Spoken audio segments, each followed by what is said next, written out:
شعبہ نے بیان کیا، ان سے حکم نے، ان سے مجاہد نے اور ان سے ابن عباس رضی اللہ عنہ نے کہ نبی کریم صلی اللہ علیہ وسلم نے فرمایا،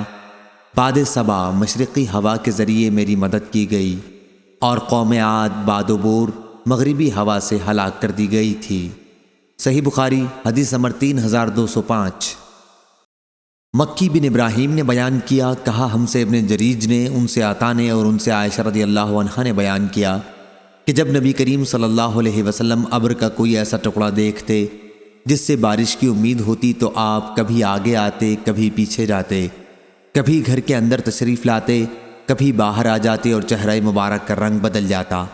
لیکن جب بارش ہونے لگتی تو پھر یہ کیفیت باقی نہ رہتی۔ ایک مرتبہ حضرت عائشہ رضی اللہ عنہا نے اس کے متعلق آپ سے پوچھا تو آپ نے فرمایا، میں نہیں جانتا،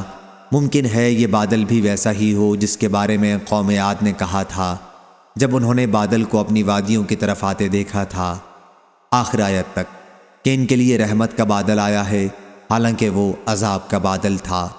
صحیح بخاری حدیث نمبر 3206۔